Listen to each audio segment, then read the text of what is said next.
Joint collector గారిని కలవడానికి వచ్చాము. వైజాగ్ అసోసియేషన్ మొత్తం అంతా ఈ ర్యాంపుల్లో కూడా అధిక ధరలు వసూలు చేయడం, అలాగే ఓవర్లోడ్ పరిమితి మించి చాలా ఎక్కువ వేస్తున్నారు. దీనివల్ల ప్రమాదాలు అయినా ఉన్నాయండి. నెక్స్ట్ వినియోగదారులకు ఏదో తక్కువ ధరకే ఇసుక సప్లై చేస్తాం.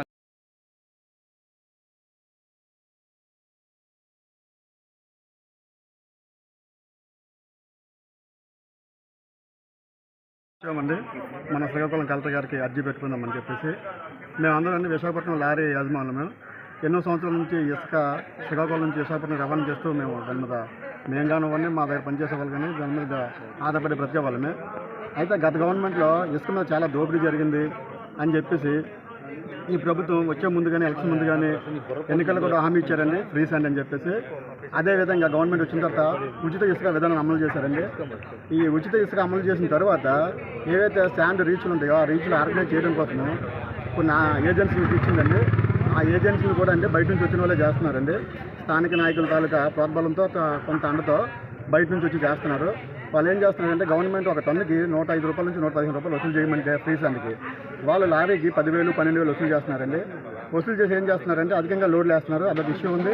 తర్వాత ఏదైతే ర్యాంపులు ఉన్నాయో ఆ ర్యాంపుల్లో ఒక ర్యాంపుకి ఒక 70,000, 1,00,000 టన్నులు పర్మిషన్ ఇచ్చారనుకోండి, అది క్వాంటిటీ కౌంట్ చేయకుండా ఫేక్ బిల్లు జనరేట్ చేసేసి ఆ పరిమితికి మించి ఇసుక తవ్వేసి ప్రభుత్వ దృష్టిలో ఆ లెక్క చూపించకుండా ఫేక్ బిల్లు తీసుకొచ్చి చేస్తున్నారండి. దానివల్ల రోడ్డు ఎక్కిన తర్వాత అయితే ఇచ్చిన bill fake bill original bill lorry driver కానివ్వండి మాకు కానీ తెలియదు. బండి వెళ్తుంది, ప్రభుత్వ ఫ్రీ స్టాండ్ ఉంది, సో ఎక్కడికి వెళ్ళి బిల్లు ఇస్తున్నారు కదని చెప్పేసి మేము పంపిస్తున్నాము. ఆ బిల్స్ ఏమొస్తున్నాయంటే జెన్యున్ కాదని చెప్పేసి పైడిగూరంలో చెక్ పోస్టులు వెరిఫై చేస్తే గత 10 రోజుల క్రితం జాయింట్ కలెక్టర్ గారు ఆదేశాలతో వెరిఫై చేశారండి. అంతవరకు మాకు తెలియదు. మేము ఈ ఇసుక అధిక ఓవర్లోడ్ వల్ల కలెక్టర్ ఆఫీస్కి లెటర్ ఇవ్వడం అయితే జరిగింది. కలెక్టర్ గారికి లెటర్ కూడా ఇచ్చాము. ఈరోజు శ్రీకాకుళం ర్యాంపులో అయితే 2 జరుగుతున్నాయి. ఈ ర్యాంపుల నుంచి అధిక ఓవర్లోడ్తో చాలా ప్రమాదాలకి కారణం అవుతున్నాయి. అలాగే ర్యాంపుల్లో ఫేక్ బిల్లు కూడా ప్రొవైడ్ చేస్తున్నారు ర్యాంప్ వాళ్ళు. దానికి అధిక మొత్తంలో ఛార్జీలు కూడా తీసుకుంటున్నారు. దీనిపై కలెక్టర్ గారి నివేదిక ఇవ్వడానికి వచ్చాం. అలాగే ఇంకో విషయం, మనకి ర్యాంపుల్లో ప్రతి ఒక్క ర్యాంపు కూడా ఫేక్ బిల్తో పాటు ఈ అధిక అమౌంట్ కూడా తీసుకోవడం జరుగుతుంది. దీనికి కలెక్టర్ గారు దానికి యాక్షన్ తీసుకుంటారని చెప్పేసి మేమైతే లెటర్ ఇవ్వడం జరిగింది. అరికడతారని ఓవర్లోడ్ అరికడతారని మా యూనియన్ తరఫున మీడియా మిత్రులు వేడుకుంటారు. కానీ ఈ అందరూ ఓపెన్గా రీచ్లు అందరికీ కుమ్మక్కయ్యి ఏం చేస్తారంటే మా రీచ్లోకి వస్తే ఎక్కువ లోడ్ వేస్తే వెహికల్స్ మాకే వస్తాయని చెప్పేసి పోటీ పడి వేసేస్తున్నారు. అలాగే అందరూ ర్యాంపులకు సంబంధించిన వారు అందరూ కూడా అలాగే చేస్తారు. ఇప్పుడు ఉదాహరణకి మేము ఈరోజు ఏదో ఒక రీచ్కి వెళ్ళాం అనుకోండి, వెళ్ళిన తర్వాత వాళ్ళు ఏంటంటే కొద్దిగా లోడ్ వేస్తారు, మా డ్రైవర్ అడుగుతాడు మేము ఏమని చెప్తారు.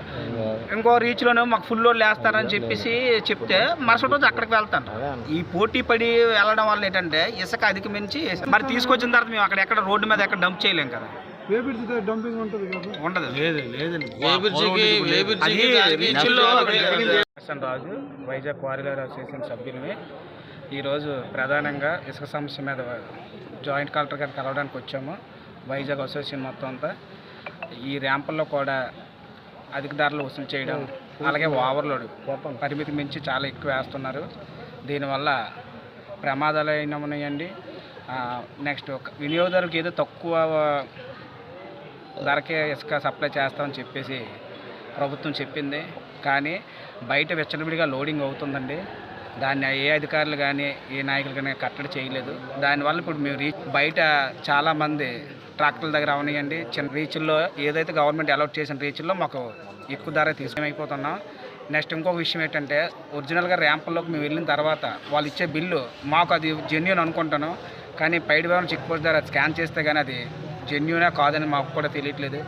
అలాగే ప్రైవేట్ వ్యక్తులు కూడా ఎక్కడిదక్కడ ఇసుక లోడింగ్ చేసి ఫేక్ బిల్ ఇచ్చి విశాఖపట్నం తీసుకొస్తున్నారండి. ఇవి ముందు ప్రభుత్వ అధికారులు అరికట్టాలి. ఇంకోటి ఏంటంటే ముఖ్యంగా దళారు వ్యవస్థ బాగా ఎక్కువైపోయిందండి. మొన్న జాయింట్ కలెక్టర్ గారు రైడ్ చేసి ఒక 20 వెహికల్స్ ఆపి స్టేషన్లో పెట్టడం జరిగింది. ఆ తర్వాత కొద్దిగా తగ్గింది, మళ్ళీ ఇప్పుడు అలాగే పుంజుకుంటుంది. దయచేసి ప్రభుత్వానికి ఒకటే మేము చెప్పుకుంటున్నా, ఎక్కడ ఓపెన్ రీచ్లు